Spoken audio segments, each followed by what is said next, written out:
트럼프 대통령은 시진핑 주석과의 정상회담에서 환상적인 무역 합의를 포함해 36개 이상의 합의를 이뤘다고 주장했습니다. 특히 중국이 대두 등 미국 농산물과 가스를 대량 구매할 예정이고 미국산 석유를 수입하는 게 합의된 사안이라고 전했습니다. 뉴욕 연결해서 자세한 소식 알아보겠습니다. 이수윤 특파원, 트럼프 대통령과 시진핑 주석과의 정상회담에서 많은 걸 얻어냈다며 성과를 과시했다고요? 네, 그렇습니다. 트럼프 대통령은 폭스뉴스와의 인터뷰에서 중국과 지난번 36개 정도 합의를 했는데 이번엔 그보다 더 많은 합의를 이뤄냈다고 말했습니다. 특히 중국이 대두 등 미국 농산물을 대량 구매할 예정이라면서 중국 시장이 미국에 전면 개방되기를 바란다고 강조했습니다. 또 어떤 이유에서인지 미국 신용카드사 비자가 중국에서 배척당했는데 시 주석에게 비자를 사용하는 게 어떠냐고 말했고 어쩌면 이 비자 카드에 대한 배척이 풀릴지도 모른다고 밝혔습니다. 이어 시진핑 중국 국가 주석은 호르무즈 해협이 열려있길 원하고 통행료 부과는 마음에 들어하지 않았다고 전했습니다. 또 이란에서 석유를 수입했던 중국이 미국 텍사스와 루이지애나 알래스카에서 석유를 수입하는 게 합의된 사안이라고 생각한다고 주장했습니다.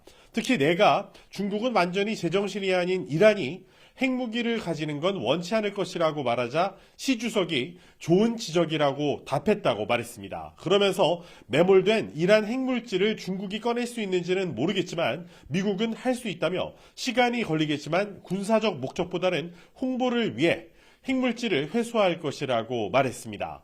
트럼프 대통령은 미중 정상회담에서 미사여구 없이 사업 얘기만 했고 시 주석은 쓸데없는 게임을 하지 않는 똑똑한 사람이라면서 두 정상의 우위를 과시했습니다. 또 10년 뒤 사람들이 이번 회담을 어떻게 평가할까라는 질문에 미국과 중국은 G2라며 역사에서 매우 중요한 순간이자 위대한 상호 존중의 순간으로 기록될 수 있다고 말했습니다.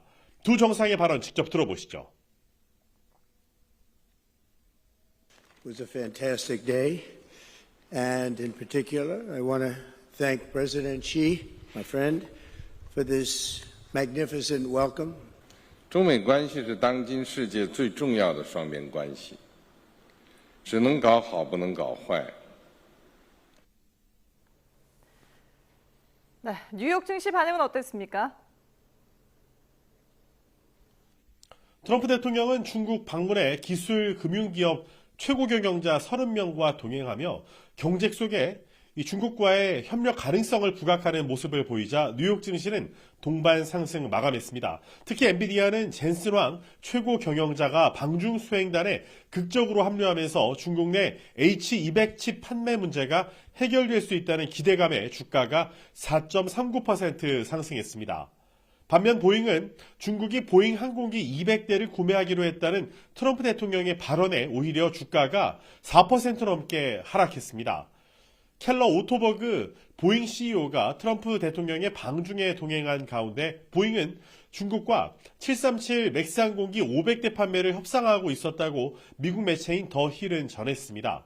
반면 트럼프 대통령은 원래 150대였는데 200대로 수량이 늘어난 것이라고 주장했습니다. 지난 10년간 중국이 주문한 보잉 항공기 대수는 39대에 불과한데 이번 거래가 이행되면 중국이 10여 년 만에 미국 항공기를 본격 구매하는 것인데요. 보잉의 중국 시장 복귀 신호탄이 될 수 있을 전망입니다. 다만 블룸버그 인텔리전스는 과거 중국 정부가 항공기 구매 합의를 실제로 이행하지 않은 전례가 있다고 지적했습니다. 지금까지 뉴욕에서 YTN 이승윤입니다.